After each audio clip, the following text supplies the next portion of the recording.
রেখে গেছে, তোমাদের হুজুরের আতর, হুজুরের সুগন্ধি রেখে গেছে, তারা কারা? দেখেন দেখেন যখন হিজরত হয় তখন এই সাহাবী টার্মটা আর থাকে না, সাহাবী কেউ আর ব্যবহার করে না। তখন মূলত চারটা গ্রুপে বিভক্ত হয় সাহাবীগণ: মুহাজির, আনসার, আহলে বাইত, তোলাকা। মুহাজিরিন হইল যারা হুজুরে পাক সাল্লাল্লাহু আলাইহি সাল্লামের সাথে হিজরত করছিল মক্কা থেকে মদিনায়, অথবা মক্কা থেকে আবিসিনিয়ায়। অনেকে তো আর মদিনায় যেতে পারে নাই, তার আগেই আবিসিনিয়ায় পলায়ন করছে। আর আনসার হইল যারা আশ্রয় দিছিলেন, সাহায্যকারী। আনসার শব্দটা সাহায্যকারী। তো যারা আশ্রয় দিছিলেন তাদেরকে আমরা বলি আনসার। আর আহলুল বাইত কারা? যারা হুজুরের ঘরের লোক, তাদেরকে আহলুল বাইত বলা হয়। সালমান ফারসি আলাইহিস সালাম রাদিয়াল্লাহু আনহু প্রথম যখন হুজুর গেলেন 6 মাসের মাথায় উনি শুনলেন যে এরকম একজন লোক আছে যিনি আখেরি নবীকে খুঁজতে খুঁজতে খুঁজতে খুঁজতে মদিনায় এসে পৌঁছেছেন, এবং সেই লোক সালমান ফারসি। সালমান ফারসি রাদিয়াল্লাহু আনহু যখন মুসলমান হইলেন তখন সাহাবাদের মধ্যে একটা কথোপকথন শুরু হইল যে উনি কি আনসার হবে না মুহাজির হবে। তখন রাসূলুল্লাহ সাল্লাল্লাহু আলাইহি সাল্লাম বললেন যে না, উনি আনসারও না মুহাজিরও না, সালমান আমার আহলুল বাইত। তো আহলুল বাইতের সংজ্ঞা এভাবেও যায় যে হুজুর যাকে নিজের ঘরের অংশ বানাইছে তিনি হুজুরের ঘরের অংশ, একটা সংজ্ঞা। আরেকটা সংজ্ঞা কোরআনে আছে, যেখানে ওই যে আমাদের হুজুর তেলাওয়াত করে সূরা আযহাবে যে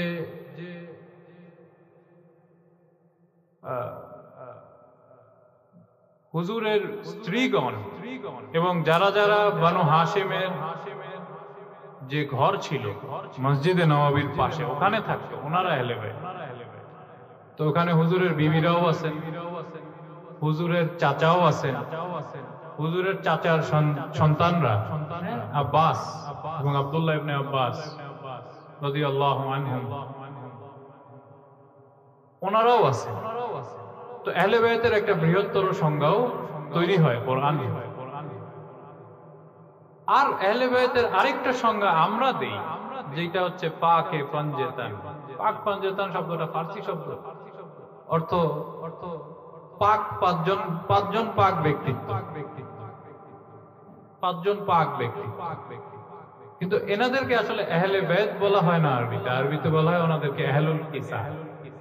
আহলুল কিসা অর্থ চাদরের লোক। কিসা হইতেছে বড় যে চাদর থাকে, আমরা এই যে অনেকে গাপ্পি মেরে রইছি, কম্বল, এটারে কিসা বলে। তো হুজুরে পাক সাল্লাল্লাহু আলাইহি সাল্লাম একদিন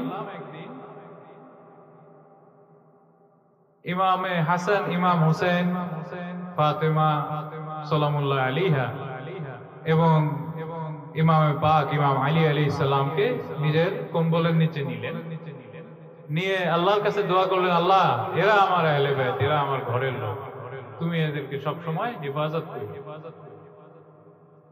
তো এই যে হুজুরের দোয়া যে আল্লাহ তুমি এদেরকে আমার আহলে বাইত হিসেবে এবং এদেরকে সব সময় হেফাজত করো, এই দোয়াটার মাধ্যমে আমরা পাকে পাঞ্জেতান তথা যেটা হচ্ছে আহলে বাইতের প্রকৃত সংজ্ঞা সেটা পাই। সেটা হচ্ছে আহলুল কিসার সংজ্ঞা। তো আহলুল কিসা মানে যারা কম্বলের নিচে আবৃত ছিল হুজুরে পাকের, ওনারা। এবং ওনাদের অনুসরণকেই আমরা কি বলছি? মারিফাত। ওনাদের সন্তানদের মধ্যে থেকে ইরফান, ইলমুল ইরফান আসছে, যেটা পরবর্তীতে আমরা নাম করছি মারিফাত। এখন কোরআনে ওনাদের নামকরণ করা হয়েছে আরেকটা, সেটা হচ্ছে জিল কুরবা। সেটা আমরা সূরা নাহলের একটা আয়াত আমরা প্রতি খুতবায় বলি, ইন্নাল্লাহা ইয়ামুরু বিল আদল ওয়াল ইহসান ওয়া ইতা'i যিল কুরবা ওয়া ইয়ানহা আনিল ফাহশা ওয়াল মুনকার ওয়াল বাগি ওয়া ইয়াসকুম লাআল্লাকুম তাযাক্কারুন। তো সূরা নাহলের এই আয়াতে ইতা'i যিল কুরবা এবং তোমরা দাও যিল কুরবাকে, কাছের লোকদের। এটা কার কাছের লোক? আপনার আমার কাছের লোক না, হুজুরে পাক সাল্লাল্লাহু আলাইহি সাল্লামের যিল কুরবা। হ্যাঁ, হুজুরে পাক সাল্লাল্লাহু আলাইহি সাল্লামের কাছের লোক। তো পাকে পাঞ্জাতন কোরআনেও আছে। কেউ যে অনেকে বলে পাক পাঞ্জাতন কোরআনে নাই, এটা ভুল, এটা ভুল। আছে। কি নামে আছে? যিল কুরবা নামে আছে। এবং যত জায়গায় কোরআনে যিল কুরবা ব্যবহার হয়েছে, এটা আসলে পাক পাঞ্জাতনের জন্য ব্যবহার হয়েছে। তো এই যে মারেফাতের সিলসিলা শুরু হয়ে গেল হুজুরে পাকের ওয়াফাতের পর, হুজুরে পাকের যে বাতিন, এটা হাসিল করার সিলসিলা। এই সিলসিলা হচ্ছে একমাত্র সঠিক ইসলামকে পাওয়ার উপায়। কারণ সমস্যা হচ্ছে এই সিলসিলা কোন কোরআন হাদিস কিতাব থেকে সম্ভব না। আমি আগেও বলছি এটা কোনো দলিল থেকে সম্ভব না। কারণ হুজুরে পাকের ওয়াফাতের পর তো আর কোনো দলিল হইতে পারে না। এরপরে যা হইতে পারে এটা মানুষের আকওয়াল হইতে পারে, মানুষের চিন্তা হইতে পারে, কবিতা হইতে পারে, ধ্যান ধারণা হইতে পারে। সেটা হচ্ছে খালাফ, সেটাই আসল খালাফ। সালাফ আর থাকে না, তখন থেকেই শুরু। তো হুজুরের যে খলিফাগণ, ওই খালাফ থেকেই খলিফা, প্রতিনিধি, যেহেতু ওনার অনুপস্থিতিতে প্রতিনিধিত্ব করে। খালাফগণের থেকে আমরা মারেফাত হাসিল করতে চাই, এবং মারেফাত হাসিল করতে হইলে প্রথমে শরীয়ত এবং তরিকতের রাস্তা অতিক্রম করা লাগে, এবং সর্বশেষে মারেফাত। এখন মারেফাত কাদের জন্য? প্রশ্ন হচ্ছে যে আমরা যে এই যে হুজুরের দিদার করব কার জন্য, কি হবে মারেফাত? মারেফাতের উপর আমল করলে, এত ত্যাগ স্বীকার করলে আমার কি লাভ? প্রথমত মারেফাত তারাই হাসিল করতে পারে যাদের উপর আল্লাহর অনুগ্রহ হয়। এবং আল্লাহ পাক কোরআনে বলেন, ইন্না রাহমাতুল্লাহি কারীবুম মিনাল মুহসিনিন। আল্লাহর রহমত মুহসিন বান্দাদের কাছেই পাওয়া সম্ভব। অর্থাৎ মুহসিন মানে যারা মারেফাত হাসিল করছেন, ওনাদেরকে কোরআনে বলতেছে মুহসিন। হয় কি 1400 বছরের ধারায় যেমন সালাত নামাজ হয়ে গেছে, হ্যাঁ, সেরকম এই মারেফাত বা আরেফ বা এই শব্দগুলা কোরআনে ফেরত যেতে গেলে দেখা যাবে অন্য কিছু। যেমন মুহসিন, মুহসিনদেরকে হচ্ছে আমরা মারেফ বলি, মারুফ বলি। তো মারেফাত যারা হাসিল করেছে তারা হচ্ছে মুহসিন বান্দা, এবং আল্লাহর রহমত শুধু তাদের কাছেই আছে। তারা রহমত বিলানোর মালিক দুনিয়াতে, কিন্তু আল্লাহ নিজেই তো রহমানুর রহিম। তাহলে এই সিলসিলা কেন তৈরি করলো? এই সিলসিলা এই জন্য তৈরি করলো যে হুজুরের কাছে যখন দিন মুকাম্মাল হয়েছিল, তখন হুজুর একটা শেষ পাবন্দি লাগাই গেছে, তারাকতু ফীকুমুস সাকলাইন। সাকলাইনের পাবন্দি, দুইটা ভারী জিনিসের পাবন্দি লাগাই গেছে। এখন এই দুইটা ভারী জিনিসের পাবন্দি কেউ আর উঠাইতে পারবে না। এক হচ্ছে ওনার যিল কুরবার পাবন্দি, আরেক হচ্ছে কোরআনের পাবন্দি। এখন কোরআনের পাবন্দ তো আমরা হওয়ার চেষ্টা করি। আল্লাহ পাক খুদ বলতেছেন যে কোরআনে এমন অনেক আয়াত আছে যারা রাসিখুনা ফিল ইলম ছাড়া তারা ওই আয়াত বুঝবে না, এগুলোকে আমরা বলি মুতাশাবিহ। তো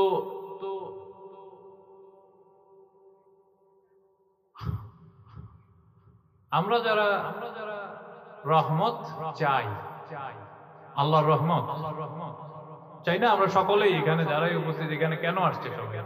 আল্লাহর রহমত একটু যদি পাওয়া যায় সেই আশাতেই আসছে, নাকি আপনার বিরিয়ানি খাইতে আসছেন? আল্লাহ রহমতের আশাতেই আসছেন যে একটু যদি রহমত হয়, মালিক তো রহমান, মালিকের কাছে অনেক আছে, এই দুনিয়া কিছুই না। মালিক চাইলে অনেক দিতে পারে, আর মালিক যারা দিছে তার কোনো অভাব নাই। আমরা নিজেরাই দেখতেছি এরকম অনেক ব্যক্তি আছে, নাম বলবো না, কিন্তু তারা এমন রহমত পাইছে, খেদমত করতে করতে এমন রহমত পাইছে যে তাদের এখন আর কোনো রকম সমস্যা ভুগতে হয় না। তো আমরা তো ওই রহমতের অনুগ্রহে আসছি, দুনিয়াবি এবং আখেরাতে। আমরা দুনিয়ায় এবং আখেরাত দুই জায়গাতে রহমতের জন্য আসছি, দুইটাই চাই আমাদের। আমরা আল্লাহর কাছে সবসময় দোয়া করি নাকি, আখেরাতেও এবং দুনিয়াতেও। তোমার রহমত আমরা চাই। তুমি নিজেরকে পরিচয় দিছো কি? প্রথম পরিচয় আর রহমানির রহিম। কোরআন শুরু হয় প্রথম আয়াত বিসমিল্লাহির রহমানির রহিম। সেই আল্লাহর নামে শুরু করিতেছি যিনি আর রহমান আর রহিম। তো রহমত দাতা এবং চূড়ান্ত রহমত দাতা, তার মতন আর কেউ দিতে পারে না। কিন্তু আবার আল্লাহ সেই আল্লাহই বলতেছে যে আল্লাহর রহমত হইল মহসিন বান্দাদের কাছে। তো মূলত মহসিন বান্দাদের থেকে সিনায় সিনায় যেই দিন আসছে, ওই দিন হচ্ছে মারিফাত, এবং ওই দিনের মাধ্যমে রহমত পাওয়া যাবে। আর রহমত পাওয়া গেলে দুনিয়া আখেরাত দুইটাই সফল। ওই লোকের আর কোনো ব্যর্থতা নাই, মালিকের রহমত তারা লাভ করছে। আর যদি আমাদের এই সুন্নি ইজতেমার যারা উপস্থিত ভাই লোক আছে তারা রহমতের মালিক হয়ে যায়, তাইলে আহলে বায়তের যে দিন আছে, আজকে পৃথিবীতে যারা মুসলমানদের উপর অত্যাচার করে, মুসলমানদেরকে অসম্মান করে, সেটা করার আর সাহস পাবে না। ফিলিস্তিন, ভারত, বিভিন্ন জায়গায় গতকাল একটা খবর দেখলাম যে ভারতে মুসলমানদের একটা পুরা গ্রাম 300টা বাড়ি ধ্বংস করে দিচ্ছে। অন্যায়, অবিচার, অপমান একের পর এক মুসলমানরা সহ্য করতে। যদি একবার মহসিন বান্দার কাছ থেকে রহমত পাওয়া যেতে পারে, তাহলে আর কোনোদিন অপমানিত হইতে হবে না। কারণ আল্লাহ পাক খুদ কোরআনে বলতেছেন যে আমি যাকে ইজ্জত দেই তাকে কেউ জিল্লাত করতে পারে না, আর যাকে জলিল করি তাকে কেউ ইজ্জত দিতে পারে। তাইলে আল্লাহ যে মুসলমানদের জিল্লাত করতেছে, আল্লাহই তো করতেছে। আমরা যে অপমানিত হইতেছি বিভিন্ন জায়গায়, শাস্তি স্বরূপ হইতেছি, কেন? কারণ আমরা মারেফাতের রাস্তায় হাঁটি না। মারেফাত অতীব জরুরি, অতীব জরুরি। কারণ এই যে আমরা আজকে সবাই এতগুলা নামাজ পড়ছি, এত ওয়াক্ত নামাজ পড়ছি, কয়জনের মনে হয়েছে যে আল্লাহর সাথে মেরাজ করছি? সত্যি কথা যদি বলেন, কয়জনের? এই জন্যই মারেফাত দরকার, মহসিন বান্দার সোহবত দরকার, আহলে বায়তের জ্ঞান দরকার, ইলম দরকার। ইমাম হাসান, ইমাম হুসেন, মা ফাতেমা, ইমাম আলী আলাইহিস সালাম, ওনাদের জীবনী জানা দরকার। সিফিন, নেহরাওয়ান, কারবালা, যতগুলা ঘটনা ওনাদের সাথে ঘটে গেছে, সেগুলো গভীরভাবে গবেষণা করা দরকার। এবং এই জন্যই দরকার যে ওনাদের বংশধররা যে পৃথিবীতে যেই ধরনের ইসলাম ছড়াইছে, সেই ধরনের ইসলাম যেন আমরা নিতে পারি। কেন? কারণ ইসলামকে যুগে যুগে যারা ক্ষমতায় ছিল তারা নিজেদের মতন ব্যবহার করছে, ভুয়া হাদিস বানাইছে, ভুয়া কিতাব লিখছে। এই যে আজকে আমরা বলি বুখারী শরীফ, বুখারী শরীফ তো সংস্কার হয়েছে 3 বার। আব্বাসী আমলে একবার, সেলজুকদের আমলে একবার, অটোমানদের আমলে আরেকবার। ওসমানীদের, অটোমান আর কি, ওসমানী জন খেলাফত ছিল, ওই আমলে আরেকবার সংস্করণ হয়েছে। তো এগুলা যেই জিনিস এতবার সংস্করণ হইল, সেটার থেকে যদি আমরা দিন নিতে যাই তো বিপদে পড়তে হবে। অরিজিনাল দিন নিতে হবে, যেটা কোরআন সাফ বলতেছে মহসিন বান্দার কাছে, মহসিন বান্দার কাছে আসল দিন আছে, সেইটা না। যেভাবে সাহাবারা আসলেই শিখছে। কিভাবে? হুজুর ছিল, দিদার হইছে, হুজুর যা করছে তা করছেন এবং হুজুরের থেকে ভালোবাসাটা হাসিল করে নিছে ছিল। এটাকে বলে সুফফা। এই সুফফার মধ্যে যারা থাকতে এদেরকে আমরা বলি আহলুস সুফফা। সেইখান থেকেই আজকে আমরা সুফি বা তাসাউফ শব্দটা পাই।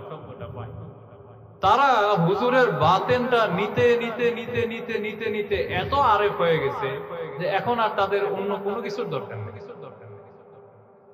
কামেল হয়ে গেছে। এগুলো তো শব্দ আমরা পরে বলছি, কিন্তু ওনারা যে কতখানি নিছে আর কি কি দেখছে এটার কোনো সঠিক বর্ণনা আমরা আসলে কোনোদিন পাবো না। আল্লাহর রাজও এটার উপর পর্দা দিয়ে দিছে, আশিক মাশুকের খেলা যেখানে হুজুরের সাথে ওই আসহাবে সুফফাগণ। এখন আমরা আরেফ হবো কি করে? এর জন্য হুজুর তার আহলে বাইতকে রেখে গেলেন, তার ইতরাতকে রেখে গেলেন এবং হুজুরের ইতরাত থেকে যারা জ্ঞান হাসিল করল, হুজুরের ইতরাতকে যারা সম্মান জানাইল, আদব করলো, ভক্তি করলো, তারা আস্তে আস্তে হুজুরের ইরফান লাভ করল। এক পর্যায়ে হুজুরের দিদার লাভ করলো, এক পর্যায়ে তার মুর্শিদের চেহারাই হুজুরকে দেখে। তখন তারা বুঝলো যে হ্যাঁ, এটাকেই ইরফান। তখন তাদের মনে হইতো যে তারাই আহলে সুফফা, তারা এমন আশিক হয়ে গেছে, তারা সব ছেড়ে দিয়ে এই একটা ছাউনির নিচে বসে গেছে, যে আপনাদের মতন আজকে এমন আশিক হয়ে গেছে যে সব ছেড়ে দিয়ে ছাউনির নিচে বসে রয়েছে বছরের পর বছর। যা হবে দেখবো, হুজুর খাওয়াইলে খাবো, না খাওয়াইলে নাই, যা হবে হুজুর করবে, আমার কিছু নাই, আমার অস্তিত্বই না, মানি না, আমি নিজের স্বীকারই করি না। আমি যে বাতেন থেকে যে গিজা পাইতেছি, যে আনন্দ পাইতেছি, এই আনন্দ তো আর কোথাও পাওয়া সম্ভব না। মক্কা বিজয়ের পর আবু যর গিফারি রাদিয়াল্লাহু আনহু একবার মক্কায় ইতিকাফের নিয়তে বসলেন। হাদিসে আছে ঘটনা। আবু যর গিফারি রাদিয়াল্লাহু আনহু পানি পান করাও বন্ধ করে দিয়েছেন, খাওয়াও বন্ধ করে দিয়েছেন। এরকম 3 দিন হয়ে গেছে, হুজুরের কাছে খবর গেছে যে আবু যর তো খাওয়া পান করা বন্ধ করে দিয়েছে। হুজুর সাথে সাথে মক্কায় এসে বলছে, আবু যর তুমি কি করতেছো? এক্ষুনি বন্ধ কর। হুজুর আমি যা পাইতেছি, যা পাইছি আপনার থেকে, এরপরে আমার আর কোনো খাবার আর পানি কিচ্ছু দরকার নেই। তো হুজুর এমন কি দিলেন আবু যরের ভিতরে যে আবু যর এরকম পাগল হয়ে গেল? কি ছিল হুজুরের মধ্যে? এইটা পাওয়ার রাস্তাই হইতেছে মারে। হুজুরের বাতিনটা হাসিল করাই হচ্ছে মারে, ইরফান। এইটার জন্যই, মারিফাতের জন্যই আহলে বাইতকে হুজুর ছেড়ে গেছে। যে মেরাজ যদি হাকিকতের ভাষায় বলেন, মেরাজ কখনোই বন্ধ হয় না। আল্লাহ তো সব জায়গায় উপস্থিত। আপনি মেরাজ থেকে ভাগেন, আল্লাহ তো সব জায়গায় আছে। আল্লাহ আপনারে দেখতেছে, আপনি আল্লাহরে দেখতেছেন। মহসিনরা, বুজুর্গানে দ্বীনের লেখায় আছে, মহসিন বান্দারা সবসময় আল্লাহর উপস্থিতি অনুভব করে। তারা এমন ভাবে থাকে যে আল্লাহ তাদেরকে সর্বক্ষণ দেখতেছে এবং তারা আল্লাহকে সর্বক্ষণ দেখতেছে। তো হাকিকাতে তো আসলে মেরাজ বন্ধই হয় না, মেরাজ সারাক্ষণ হইতেছে। হাকিকাত পর্যন্ত যাওয়া লাগবে, হাকিকাত পর্যন্ত রাস্তা অনেক লম্বা, অনেক ত্যাগ স্বীকার করতে হয় এবং এই ত্যাগ স্বীকার করতেই অনেকেই ব্যর্থ হয়। এতই এই ব্যর্থ হওয়ার পর তারা এমনই নাস্তিক্য লাভ করে যে দ্বীনই ত্যাগ করে। আহলে বাইতের ভালোবাসা এটা এমন একটা জিনিস, এটা এই যুগেও পরিপূর্ণভাবে মনের মধ্যে রাখাটা খুব কঠিন। হুজুরের থেকে হুজুরের ভালোবাসা আদায় করে নিছে, আর ওই ভালোবাসার কিমত এরকম হাজার কোটি পৃথিবী, হাজার কোটি মানব জাতিও দিতে পারবে না, দেওয়া যাবে না হাজার কোটি প্রাণ দিয়ে। এজন্য আমরা ওনার একটা লকব আমরা সবাই বলি, সুন্নিরা বলে, সব সুন্নিরা বলে কি সরকারে কায়নাত, সরকারে দো আলম। সরকারে দো আলম মানে এই দুনিয়া এবং হাসর দুই জায়গায় উনি কি সরকার, যার হুকুমত চলে, যার হুকুমতে আমরা বসবাস করতেছি। তার মারেফত তো হয় নাই, হুজুরের মারেফত হয় নাই, রহমত কিভাবে হবে, ইজ্জত কিভাবে হবে? মানুষ তো আমাদেরকে ছোট করবে, অপমানিত করবে। আর যখন আপনি অপমানিত হবেন তখন কিন্তু আপনার ঈমান শক্ত থাকবে না। ঈমান কিন্তু ওই ব্যক্তিরই শক্ত থাকে যে নিজের ইজ্জত ধরে রাখতে পারে, ঈমান ধরে রাখতে পারে, যার মারেফত হইছে, যে যার হুজুরের দিদার হইছে, তারে কেউ কোনোদিন পথভ্রষ্ট করতে পারবে? কোনোদিনও না। এবং হুজুর পাক সাল্লাল্লাহু আলাইহি সাল্লাম বলে গেছেন যে যে আমাকে স্বপ্নে দেখলো সে আমাকেই দেখছে, কারণ শয়তান আমার রূপ ধারণ করতে পারে। তো মারেফতের একটা রূপ স্বপ্নেও হয়, ইরফানের একটা রূপ স্বপ্নেও হয়। আহলে বাইত আলাইহিস সালাম যখন বনু উমাইয়া শাসনে আসলো, আমি এখন একটু শর্ট করে ফেলতে হবে, লম্বা হয়ে যাচ্ছে, কিন্তু বনু উমাইয়ার শাসন, বনু উমাইয়া প্রথমেই বুঝলো যে যদি বনু হাশিমের থেকে, বনু হাশিম বলতে হুজুরের আহলে বাইত, হুজুরের কাছের লোক, মানুষের তাওয়াজ্জু, মানুষের ভালোবাসা সরাইতে হয়, তাইলে তাদের বিরুদ্ধে প্রপাগান্ডা করতে হবে, তাদের বিরুদ্ধে মিথ্যা রচনা করতে হবে। একটা জিনিস আমরা কিন্তু অনেকেই শুনছি যে ইমাম হাসানের নাকি 120টা বউ ছিল, শুনছেন না এই জিনিসটা? এটা কিন্তু হাদিসের কিতাবেও আছে, এই 120 বউয়ের রিওয়ায়াত। ভুয়া হাদিস, সবাই বলে ভুয়া হাদিস। 120টা বউ কেমনে হয়?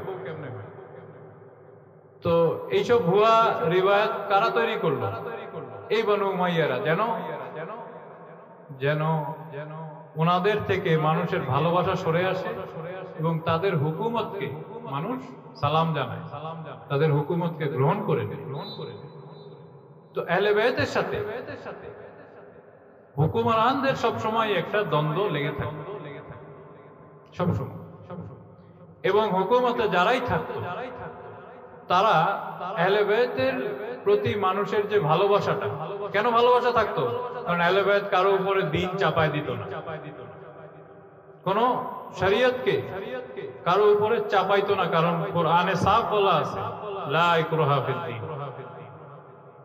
দিন কারো উপরে চাপানো যায় না, দিনে কোনো জবরদস্তি নাই। যেমন আমাদের তাসাউফ, আহলে তাসাউফের মধ্যে কিন্তু কোনো জবরদস্তি নাই। বহু রকম মানুষ আসে, গুনাহগার, হিন্দু, মুসলিম, দেখতে আসে, শুনতে আসে, ভালোবাসা পেতে আসে, ভালোবাসার অনুভূতি অনুভব করতে আসে। যেমন মাইজ ভান্ডারের একজন মুরিদ ছিল, রমেশ ছিল, গান টান লিখতো, অনেক নাম করা। উনি কিভাবে মুরিদ হইল, উনি মুসলমান হয়েছিল কিনা এটার প্রমাণ আছে।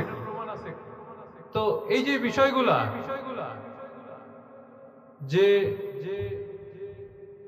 হুজুরের ইরফানে যখন মানুষ ভক্ত হয়ে যায় তখন তার মধ্যে লা ইলাহা ইল্লাল্লাহ মুহাম্মাদুর রাসূলুল্লাহ এমনি আইসে, কারণ সে ডাইরেক্ট মারিফত হাসিল। এখনো অনেকে এই বিষয়টা বুঝে না যে অনেক সাহাবী আছে যারা কোরআন হাদিস মুকাম্মল হওয়ার আগেই মারা গেছে। সুমাইয়া প্রথম শাহিদা, ইয়াসির প্রথম শহীদ, দম্পতি, ওনারা যখন শহীদ হয়েছে তখন কোরআন হাদিস কিছুই তো নাই। ওনারা তো এর আগেই শহীদ হয়ে গেছে, কিন্তু ওনারা শহীদ, জান্নাতি, কনফার্ম জান্নাতি। তো আমাদেরকে কয়েকটা জিনিস বুঝতে হবে যে ইরফানের দাম আসলে কত। হুজুরের মহাব্বত, মহাব্বত না ইরফান, মহাব্বত না, মহাব্বতের থেকে অনেক বড়। মহাব্বত তো খালি শুরু, আশেকে রাসূলের যে রাস্তা, এটা সুলুকের শুরু হুজুরের ইশক। আহলে বাইত পর্যন্ত না পৌঁছাইতে পারলে এটা মুকাম্মাল হবে না। হুজুর বলছেন, হুসাইনু মিন্নি ওয়া আনা মিনাল হুসাইন, হুসাইন আমার থেকে আর আমি হুসাইনের থেকে। অর্থাৎ এর থেকে আমরা কি শিক্ষা পাই? যে হুসাইনকে ভালোবাসতে পারবে না, সে যদি বলেও আমাকে ভালোবাসে, সে মিথ্যা বলতেছে। যে আলীকে ভালোবাসলো না, সে যদি বলেও আমি মুহাম্মদুর রাসূলুল্লাহকে ভালোবাসি কিন্তু আলীকে ভালোবাসি না, সে মুনাফিক, মিথ্যা কথা বলতেছে। হুজুরের আহলে বাইতকে ভালোবাসা ছাড়া হুব্বে মুস্তাফা কখনো কামেল হইতে পারে না, কখনো হয়ও নাই।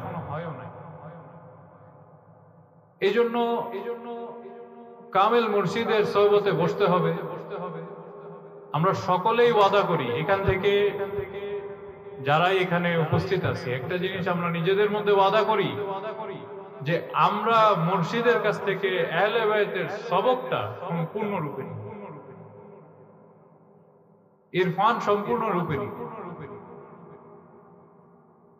ইরফান এর উদ্দেশ্য হইল হুজুরের দিদার।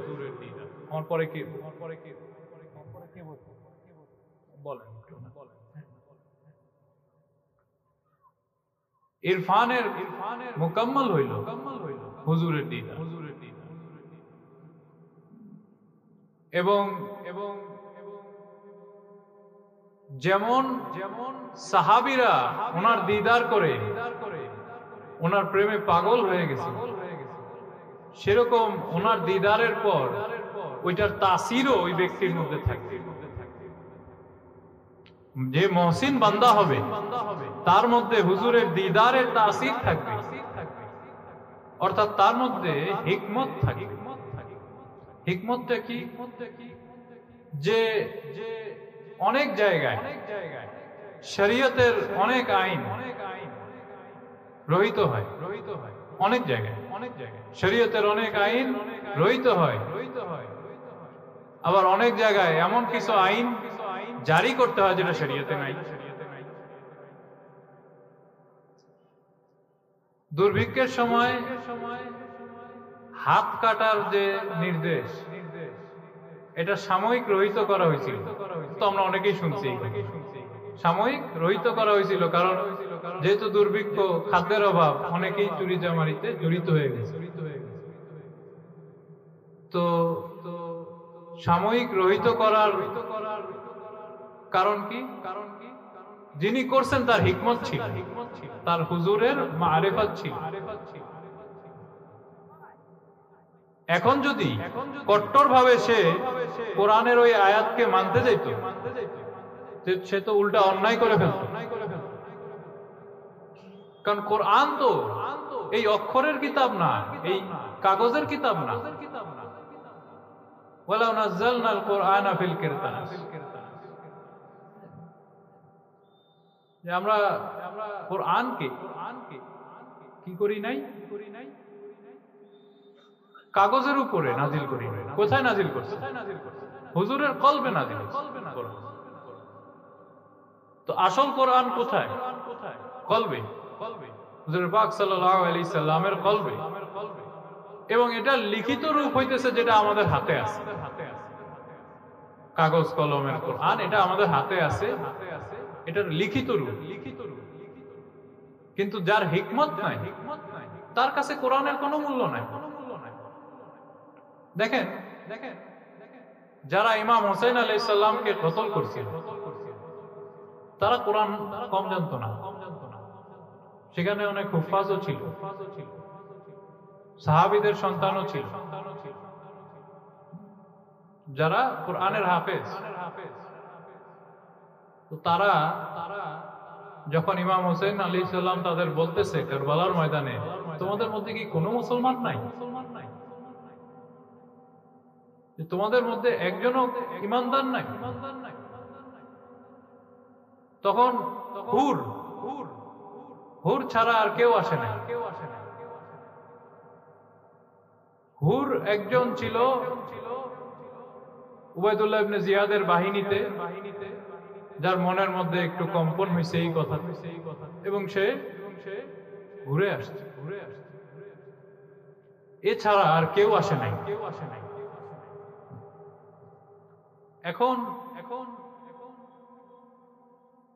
ইমাম হোসেন আলাইহিস সালাম যখন এই কথা বলল, আর শুধু হুর আসলো, কয়জনের মধ্যে এটা? একজন, দুইজন, 1000, 2000? না, বলা হয়ে থাকে কিছু কিছু রিওয়ায়াত আছে 7000 ব্যক্তি ছিল উবাইদুল্লাহ ইবনে জিয়াদের বাহিনী। তাদের মধ্যে মাত্র 3 জন আসছে, হুর, তার ছেলে এবং তার একটা গোলাম, তার একজন দাস ছিল, সে আসে। তার মানে বোঝা যাচ্ছে যে যারা এই কাগজের কোরআন জানতো তাদের মধ্যে শরিয়ত ছিল, কিন্তু মারিফত ছিল না। আর যেহেতু মারিফত ছিল না, সেহেতু তারা হুজুরের শেষ যে আদেশ তারাকতু ফীকুমুস সাকলাইন, এটা বুঝতেই পারে নাই। এবং ওই দিন যা বলছিল, ওই তখনই যারা মুনাফিক ছিল, ওই গাদিরে খুমের মধ্যে যারা মুনাফিক ছিল, তাদের মনের মধ্যে তখনই একটা সন্দেহ তৈরি হয়েছে। ইতরাত কি জিনিস? ইতরাত কি? কিসের কথা বলতেছে? তারপরে তো আসছে মান কুনতু মাওলা ফাহাযা আলিয়ুন